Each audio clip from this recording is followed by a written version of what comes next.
हरे कृष्णा भक्तों, कैसे हो आप सब। आशा करती हूँ कि आप सब अच्छे होंगे। तो आज हम बात करने वाले हैं योगिनी एकादशी के बारे में। आषाढ़ मास के कृष्ण पक्ष की एकादशी का नाम योगिनी है। तो आइए इसकी कथा को हम विस्तार पूर्वक से वर्णन करते हैं। आप सभी इसे ध्यानपूर्वक से सुनिए। आइए शुरू करते हैं। श्री कृष्ण जी बोले, हे युधिष्ठिर, आषाढ़ मास के कृष्ण पक्ष की एकादशी का नाम योगिनी है। इसके महत्व की एक पौराणिक कथा कहता हूँ। अलकापुरी में शंकर के भगत कुबेर जी रहते थे।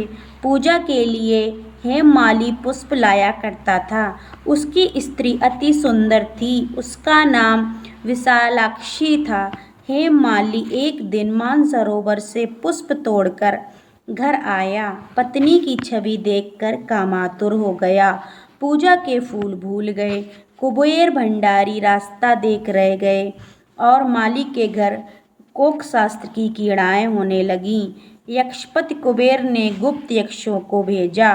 वह उसके कुकर्मों को देख गए और उन महाअंधों ने उनको ना देखा। कुबेर ने माली को बुलाकर कहा, अरे महापापी, तूने मेरे पूज्यवर शिव जी का तिरस्कार किया। इस कारण श्राप देता हूँ, तू स्त्री के वियोग में दुख भोगेगा। मृत्युलोक में जाकर कोढ़ी होगा। कुबेर के श्राप से वह माली पृथ्वी पर गिराया गया। स्त्री का वियोग हो गया। कोढ़ी बनकर कष्ट पाने लगा। शरीर से तो दुर्गंध आती थी, परंतु अंतःकरण उसका दर्पण के समान शुद्ध था। शंकर भक्त के प्रभाव से उसे पिछले जन्म की स्मृति थी।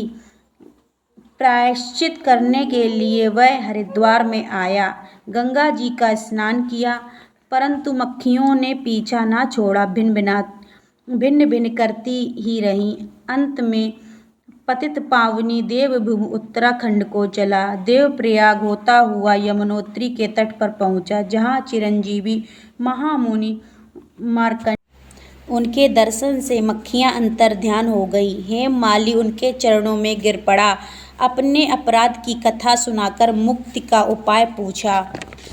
मार्कंडेय मुनि बोले, आप आषाढ़ मास के कृष्ण पक्ष की एकादशी का व्रत विधि सहित करो, समस्त पापों का नाश हो जाएगा। अतः हेममाली ने मुनि की शिक्षा से योगिनी एकादशी का व्रत किया। उसके प्रभाव से अपने दिव्य स्वरूप को प्राप्त किया।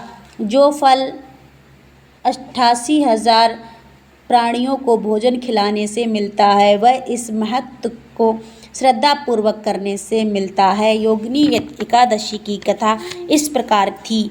आइए अब जानते हैं योगिनी एकादशी को किस चीज़ का दान करना चाहिए। योगिनी एकादशी का व्रत भगवान विष्णु को समर्पित है और आषाढ़ महीने के कृष्ण पक्ष की एकादशी को मनाया जाता है। मान्यता है कि इस दिन व्रत करने और विष्णु जी की पूजा करने से पापों का नाश होता है। इस दिन अन्न, वस्त्र, जल और धन का दान करना शुभ माना जाता है। गाय को चारा खिलाने और मंदिर में दीपदान करने से भी विशेष फल मिलता है।